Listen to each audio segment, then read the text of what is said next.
Hola, ¿cómo están? Comenzamos nuevamente una entrevista aquí en El Mostrador y hoy nos acompaña Andrés Cabrera, historiador, analista político,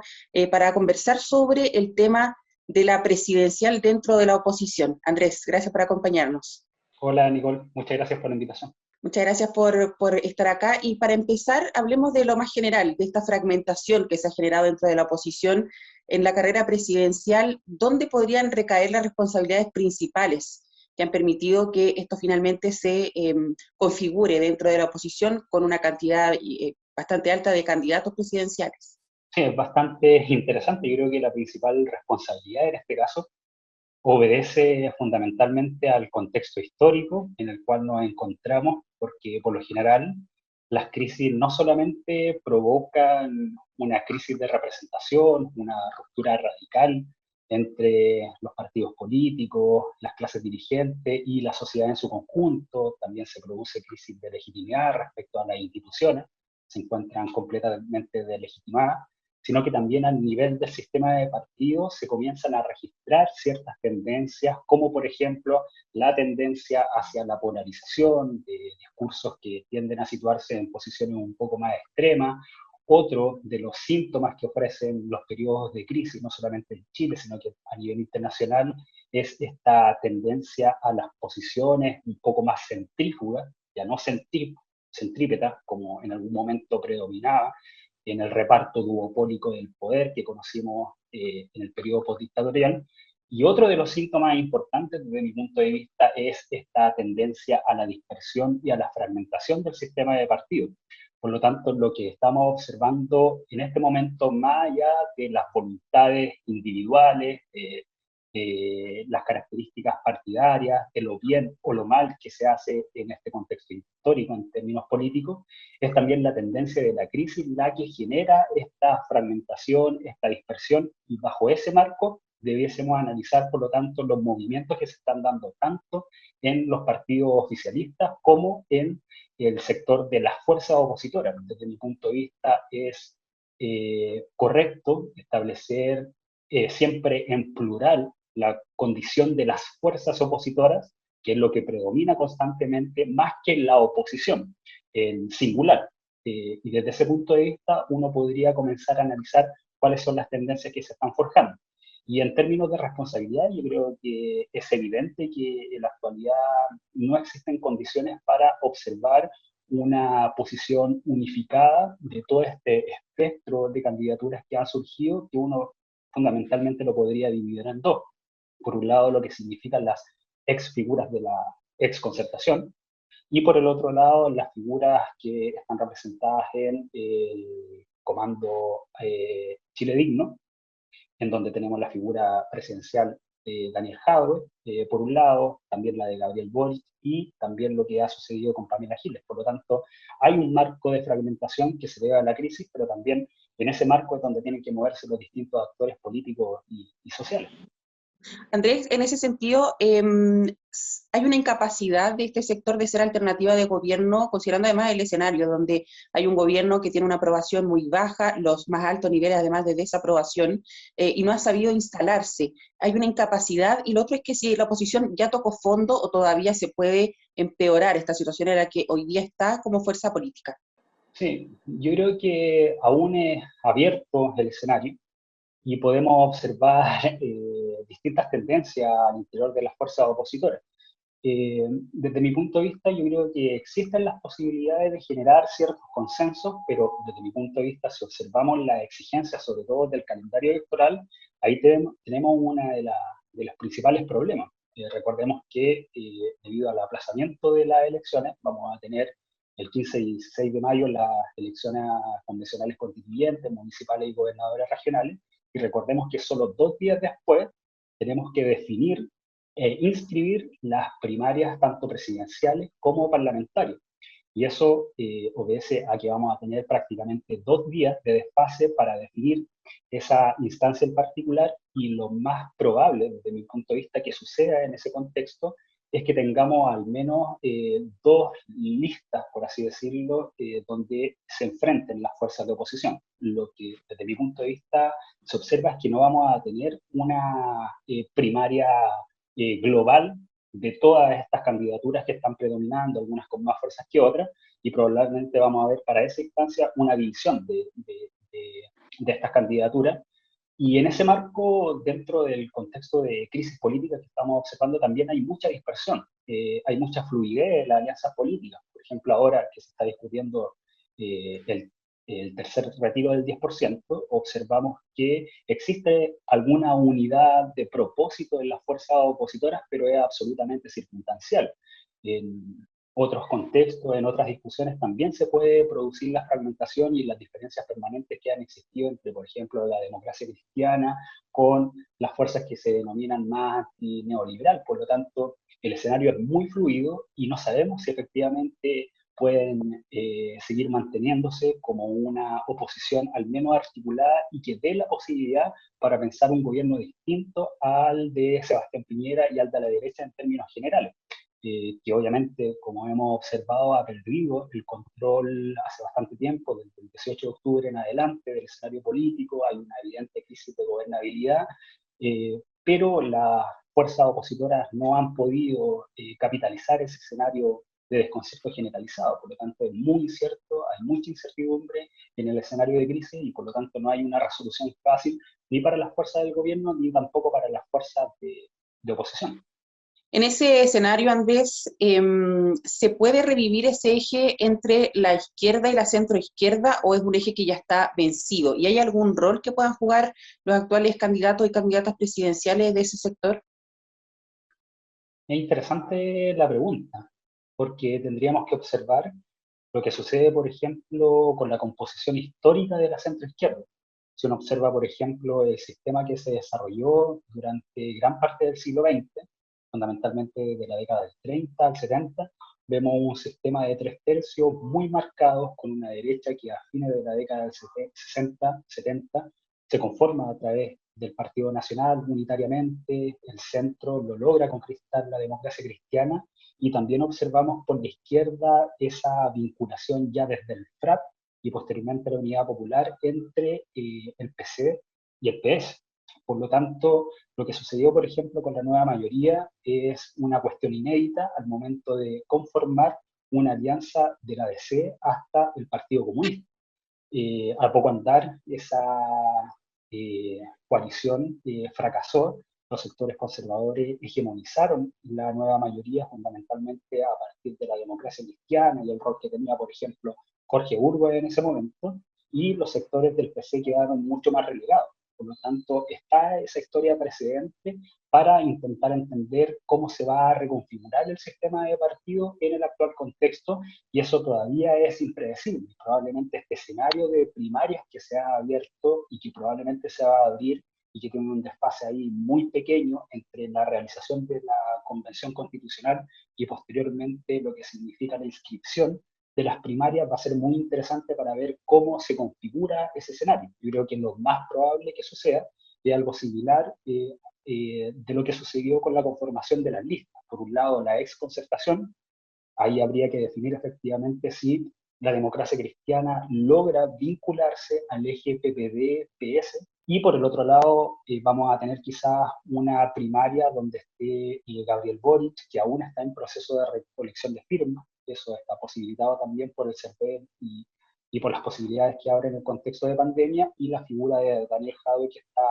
bastante posicionada. Ahora la pregunta del billón es si efectivamente Pamela Giles logra ser incorporada dentro de esta primaria, pero creo que es difícil conformar un marco de alianza desde la democracia cristiana hasta Pamela Giles, entendiendo que ella no solamente se mantiene a la izquierda, sino que es capaz de moverse por todo el escenario político y establecer alianza con distintos sectores. Es difícil clasificarla solamente en la izquierda, aun cuando está directamente vinculada al Partido Humanista, que ha pertenecido históricamente al eje de las fuerzas opositoras. Hay un fenómeno, a propósito de lo que dices, que es Pamela Giles, que es un factor que probablemente es relativamente nuevo, si miramos otras elecciones, donde ella se instala muy bien en lo comunicacional, en las encuestas también, a pesar de que son cuestionadas, y también logra tener cierto respaldo de sectores de gobierno. en cuanto, por ejemplo, al retiro del 10% que ha sido su bandera de lucha. ¿Cómo se puede explicar el fenómeno de Pamela Giles y qué le permite además posicionarse como hoy día está posicionada? Mm.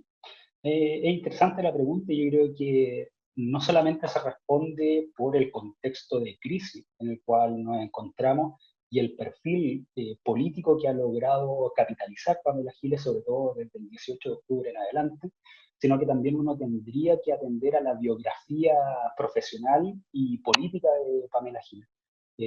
Como sabes, probablemente Pamela Giles en la década de los 80 participó del periodismo investigativo en revistas importantes como APSI. Posteriormente, en la década del 90, participa ya directamente en la televisión a partir de programas como Informe Especial, donde asume un rol de periodismo investigativo importante, y ya en el 2000 genera este giro hacia una especie de farandulización de la televisión que la vuelve una de las principales opinólogas del contexto, por ahí por los 2000, y es interesante, si tú observas esa biografía política y profesional, en que este salto muy notorio hacia el ámbito de la farándula va de la mano también con su vinculación hacia el proceso político. Ella comienza a participar activamente ya desde el 2005, por ejemplo, en la campaña de Tomás Hirsch, cuando él era candidato presidencial por el Junto Podemos, más en una alianza con el Partido Comunista. En 2009 incluso ella intentó ser candidata presidencial y Declin la publicitó. Va a las parlamentarias, en ese contexto no sale elegida, pero su principal salto político ya es en el 2017, cuando gana la diputación del Distrito 12, que, ojo, es un distrito muy competitivo. Hablamos de comunas como Puente Alto, La Florida, el sur de la región metropolitana, donde se enfrentaba, por ejemplo, a Camila Vallejos por parte del Partido Comunista, Jimena Osandós por parte de la derecha, y ella sale con la tercera mayoría. Por lo tanto, ese salto político y el ingreso al Parlamento le permite a Pamela Giles demostrar todo ese aprendizaje y esa biografía eh, que desarrolló en las décadas previas, y la instala en el Congreso y sabe cómo atraer los focos, y probablemente lo que sucedió la semana pasada con el impasse con Diego Chalper y con la centralización de la agenda en su figura, también va de la mano con una táctica política que entiende que esta semana va a entrar en una especie de clímax la discusión del retiro del 10%, el tercer retiro. Entonces ella maneja muy bien ese escenario y por lo tanto suma a ese aprendizaje de la televisión y cómo se mueven los medios también el elemento de las lógicas comunicacionales contemporáneas, donde ella tiene TikTok, tiene Instagram, tiene Twitter y en todas la rompe. Por lo tanto, hay una figura muy característica también del contexto político que estamos observando, pero ella tiene una personalidad, a diferencia, de hecho, de Beatriz Sánchez. Por ejemplo, es muy impresionante hacer esa comparación, ¿no? Que, por ejemplo, si tú lees los diarios después del 18 de octubre, la tercera, te recomiendo leer la tercera el 19 de octubre, en donde tú tienes, después de la portada, las dos cuñas. La primera cuña, obviamente, es del presidente Piñera, y la segunda cuña es de Beatriz Sánchez. Los medios identifican a Beatriz Sánchez como la potencial portadora del descontento social, pero observamos que mientras Beatriz Sánchez decrece constantemente, Pamela Giles hace todo lo contrario. Y ahí uno podría observar la diferencia de perfiles políticos, en un caso muy bacheletista, quizás Beatriz Sánchez, y por el otro lado un carácter confrontacional por parte de Pamela Giles que la vuelve muy atractiva. Yo diría que una especie de Cersei Lannister de Juego de Tronos, ¿no? Con un carácter disruptivo, confrontacional, permanente, Sobre eso pero mismo, capaz de vincular relaciones políticas con todos los sectores, incluido la derecha.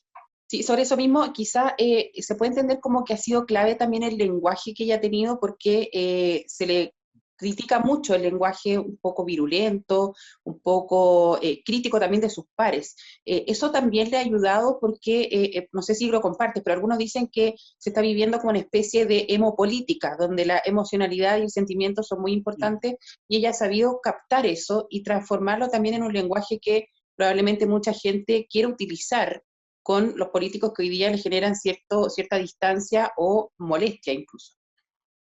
Sí, concuerdo con la observación, con el diagnóstico, creo que es bastante clara la capacidad de conexión que tiene con, sobre todo, generaciones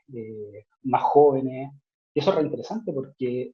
por ejemplo, si observamos los cambios en el perfil electoral a partir del plebiscito del 25 de octubre pasado, observamos un recambio generacional importante, también sectores populares que comienzan a participar del proceso electoral, y por lo tanto ella tiene, habría que observarlo en las próximas elecciones, dependiendo de dónde ella decida estar, porque una de las posibilidades es que ella también vaya por la senatorial, si es que no surge como carta presidencial, aun cuando está marcando muy fuerte. Por lo tanto, hay que observar cómo ella es capaz de capitalizar todo este recurso mediático, algunos lo tildan de populista, muchas veces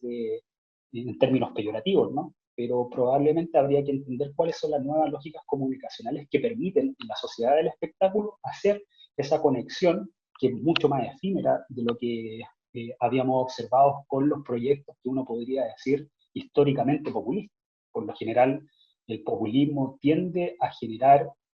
sobre todo los proyectos nacional populistas que observamos en América Latina a mediados del siglo XX, una aglutinación de organizaciones, sindicatos, mundo campesino, sociedad civil organizada, pero hay que entender que también los tiempos cambian y esa dinámica organizacional hoy día prácticamente no existe. El 18 de octubre probablemente es la mayor prueba de que no existe ningún tipo de vinculación, hay mucha fragmentación y todo está ya sin ninguna capacidad de ofrecer nuevos liderazgos políticos. Y ese escenario, con un discurso abiertamente confrontacional que incluso apela al inconsciente colectivo cuando habla del candado de Talper, es bastante evidente que hay una conexión directa con recursos que la conectan directamente con el sentir cotidiano. Y ahí yo creo que hay una astucia bastante interesante en Pamela Giles y hay que observar cómo también va intentando superar algunos aspectos, sobre todo en el ámbito de la oposición. Va a haber en algún momento que ella va a tener que dialogar más abiertamente con el resto de las figuras opositoras. No sé si viste a fines de marzo que hubo una reunión en ese sentido, donde la tercera lo denominó el Zoom catártico de las fuerzas opositoras, donde ella participó, pero yo creo que, claro, hay que ver cómo es posible generar no tanto resquemor en las fuerzas opositoras y tender también hacia formas menos confrontacionales para intentar ganar la próxima presidencial a favor de las fuerzas opositoras en este caso, y que no siga la continuidad de la derecha.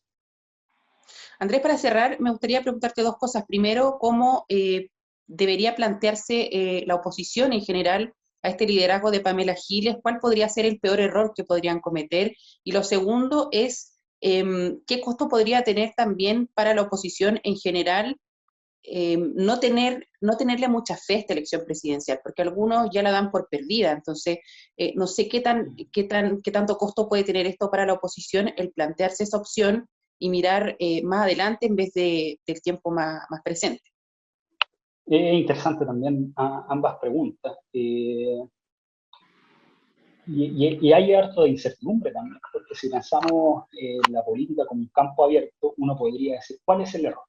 ¿El error es excluirla en este momento de las primarias o el error sería incorporarla?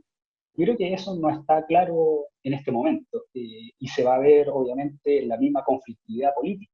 Hasta el momento uno pensaría que es un error excluirla por la capacidad mediática que tiene y que se puede ver traducida en términos electorales, pero quizás, obviamente, la preocupación de todas las candidaturas en la oposición es que Pamela Giles marca más que todas las candidaturas de la ex Concertación juntos y un par más, ¿no es cierto? Entonces, obviamente, ese temor por parte de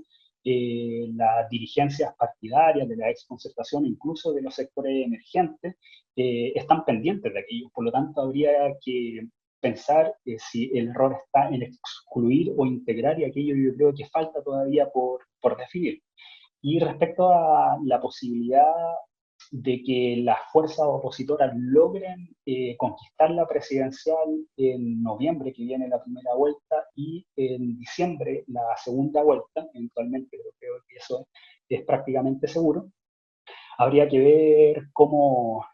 logran consensuar primero el ámbito de las primarias, y también si es que ahí tenemos el ámbito de dos listas que vayan a competir, la exconcertación y las fuerzas progresistas, al menos, antineoliberales, más marcadas antineoliberales, habría que observar también cómo se negocia dentro del contexto entre primera y segunda vuelta. Vimos que el año 2017, incluso Gabriel Boric, se ha autocriticado acerca de respaldar muy tardíamente a Guille, y yo creo que eso también pesa en el momento de las definiciones que van a ser muy importantes entre primera y segunda vuelta, cómo efectivamente después de esa noche de noviembre donde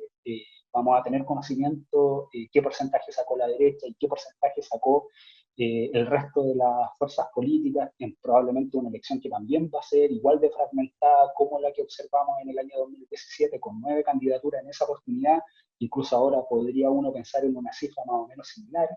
Hay que ver lo que hace la derecha también, si es que es capaz de incorporar a José Antonio Kast, tal como lo hizo para las elecciones de convención constitucional. Probablemente eso no suceda. José Antonio Kast va a correr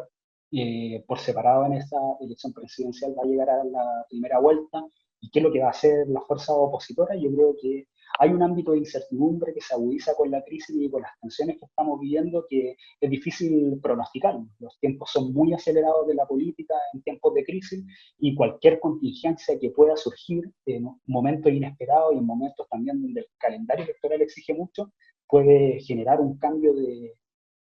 orientación y de resultados, en este caso electorales, que puede dejarnos en un terreno de impredecibilidad. Es difícil proyectarlo hasta el momento, pero seguramente, obviamente, vamos a tener una segunda vuelta entre un candidato de la derecha, y dentro de esta suma de candidatos, obviamente vamos a tener a alguien probablemente competitivo, y vamos a ver cómo se desenvuelven las negociaciones muy importantes entre primera y segunda vuelta. Yo creo que eso va a ser Andrés, pero muy breve, si es que sería un costo para la oposición no jugársela en esta elección presidencial a futuro, ¿tendría un costo grande no jugársela? Por supuesto, yo creo que tiene un costo grande, porque yo creo que todos lo tienen claro, que no quieren, y la gran parte del pueblo de Chile, más allá de que existe, hay una crítica constante a la figura presidencial de Sebastián Piñera en este contexto, una gran parte de la población no quiere que gobierne la derecha, y especialmente las fuerzas opositoras no quieren que eso suceda, porque cuando gobierna la derecha, cuando ha gobernado Sebastián Piñera, el país se ha sumergido en crisis. Y lo que estamos observando, y yo creo que no hemos hablado, y cierro con esto probablemente, es que estamos transitando hacia formas de autoritarismo que son muy complejas. Por ejemplo, la aplicación de distintos estados de excepción que están regidos en la Constitución. En el momento, desde el 18 de octubre hasta la actualidad, hemos observado que se ha aplicado el estado de emergencia para el 18 de octubre, se aplicó el estado de catástrofe. Las fuerzas opositoras, algunas de ellas, incluida, por ejemplo, la Democracia Cristiana o el Partido Socialista, aprobaron la extensión del estado de catástrofe y quieren aplicar nuevamente el estado de sitio para el caso específico de la Araucanía. Yo creo que hay una agudización del conflicto político que es interesante y que hay que ver cómo va derivando. Por lo tanto, es un imperativo para las fuerzas de oposición intentar contrarrestar con un gobierno que obviamente va a ser muy complicado, tanto para la derecha o eventualmente para las fuerzas opositoras. Andrés, quiero agradecerte el tiempo y por haber aceptado esta invitación del Mostrador. Muchas gracias, Nico, encantado.